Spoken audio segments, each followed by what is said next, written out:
ஜெய ஜெய சங்கர ஹர ஹர சங்கர மகா பெரியவா சரணம். அனைவருக்குமே வணக்கம். அதாவது பெரியவா அவர்களை சந்திப்பதற்காக ஒரு பக்தர் அவரது காஞ்சிபுரத்தில் இருக்கிற மடத்திற்கு சென்றிருக்கிறார். அவர் பெரியவாவிடம் அவரது குறைகளை எல்லாம் கூறியிருக்கிறார். அவர் அடிக்கடி கூற வருவது என்னவென்றால், அதாவது குடும்பத்திற்குள் ஏதாவது ஒரு பிரச்சனைகளானது இருந்து கொண்டே இருக்கிறது பெரியவா.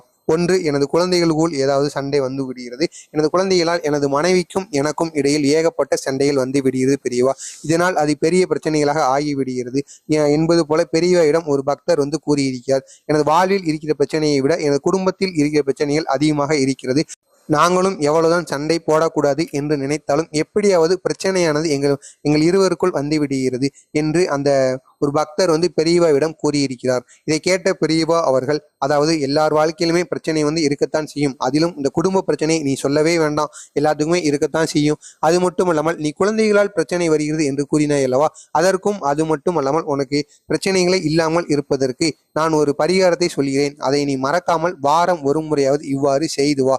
இப்படி நீ செய்து வருவதனால் உனக்கு இருக்கக்கூடிய பிரச்சனைகள் இல்லாமல் போய்விடும். அதாவது இல்லாமல் போய்விடும் என்றால் பிரச்சனைகள் தீரும், படிப்படியாக குறையும். இருந்தாலும் நீயும் உனது வாயை வந்து கட்டுப்படுத்தி கொள்ள வேண்டும். உனது கோபத்தையும் நீ கட்டுப்படுத்தி கொண்டால் மிகவும் நல்லது என்பது போல பெரியவா அவர்கள் அந்த பக்தருக்கு அறிவுரை கூறிவிட்டு அவர் ஒரு எளிய பரிகாரத்தை கூறியிருக்கிறார். அதை பற்றி தான் நாம் இந்த வீடியோவில் முழுமைக்கும் காணப்போகிறோம். அதற்கு முன்பாக பெரியவாக பற்றிய அனைத்து செய்திகளும் அவரை பற்றிய மகிமைகளும் அவர் கூறிய எளிய பரிகாரங்களும் தொடர்ந்து உங்களுக்கு வந்து கொண்டே இருக்க மறக்காம நம்ம சேனலை நீங்க சப்ஸ்கிரைப் பண்ணி வைத்துக் கொள்ளுங்கள்.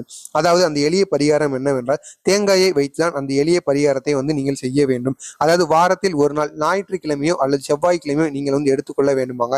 அன்று நீங்கள் விநாயகருக்கு தேங்காயை உடைக்க வேண்டும். அதை நீங்கள் எப்படி உடைக்க வேண்டும் என்பதுதான் மிக முக்கியமானது ஒன்றாக இருக்கிறது. அதாவது நீங்கள் ஞாயிற்றுக்கிழமையில் தேங்காயை உடைப்பவராக இருந்தீர்கள் என்றால் நீங்கள் சனிக்கிழமை தூங்குவதற்கு முன்பாகவே அல்லது நீங்கள் சாயந்தர நேரத்தில் வீட்டில் விளக்கேற்றுவீர்கள் அல்லவா, அந்த நேரத்திலே தேங்காயை உங்களது வீட்டு பூஜை அறையில் நீங்கள் எடுத்து வைத்து அதில் குடுமியை மட்டும் வைத்து விட வேண்டும். 3 கண்கள் இருக்கும் அல்லவா, அதில் குங்குமம் சந்தனம் போன்ற அலங்காரங்கள் எல்லாம் செய்துவிட்டு அந்த குடுமையில் சிறிதளவு கதம்பமோ என்ன பூ இருக்கிறதோ உங்களது வீட்டில் அந்த பூவையும் சுற்றி வைத்து உங்களது வீட்டு பூஜை அறையில் வைத்துவிட்டு நீங்கள் அவங்க பூஜை அறையில் நீங்களும் உங்களது மனைவியும் அமர்ந்து விட்டு உங்களுக்கு இருக்கக்கூடிய பிரச்சனைகள் அனைத்தையும் கூறிவிட்டு அது அனைத்துமே சரியாகிவிடும் என்று விநாயகர் படத்திற்கு முன்பு நீங்கள் இந்த ஒரு செயலை செய்ய வேண்டுமாங்க. இதை இவ்வாறு இரவு நேரத்தில் கூறிவிட்டு, இரவு நேரம் அல்ல சாயந்தர நேரத்தில் நீங்கள் விளக்கேற்றும் பொழுது கூறிவிட்டு அதற்கு அடுத்தபடியாக காலையில் எழுந்ததும் நீங்கள் வந்து குளித்து விட்டு அதற்கு அடுத்த நாளான ஞாயிற்றுக்கிழமையில் நீங்கள் காலை எழுந்தவுடன் சுத்தபத்தமாக குளித்துவிட்டு விளக்கை எல்லாம் ஏற்றிவிட்டு அதற்கு அடுத்தபடியாக அந்த தேங்காயும் நீங்கள் மனதார நினைத்து கொண்டு பிரச்சனைகள் எல்லாம் தீர்ந்துவிடும் என்பது போலும் நீங்கள் வந்து நினைத்துக் கொள்ள வேண்டுமோ. உங்களது வீட்டிற்கு அருகில் ஏதாவது ஒரு கோயில் இருக்கும். விநாயகர் கோயிலானது அனைவர் ஊரிலுமே இருக்கும். நீங்கள் அந்த ஒரு நாளாவது, அதாவது ஞாயிற்றுக்கிழமை அனைவருக்கும் லீவாகத்தான் இருக்கும். நீங்கள் காலையில் குளித்துவிட்டு இந்த ஒரு செயலை செய்தால் மிகவும் நல்லதாங்க.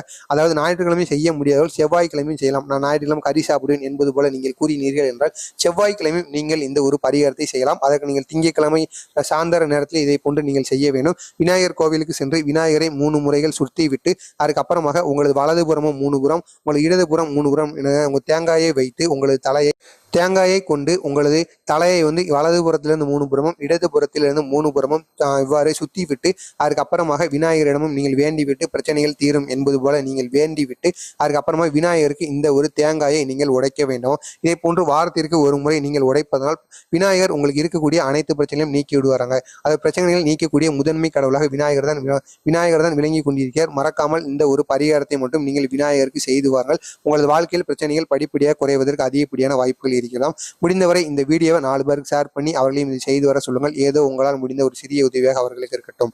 ஜெய ஜெய சங்கர ஹர ஹர சங்கர மகா பெரியவா சரணம்.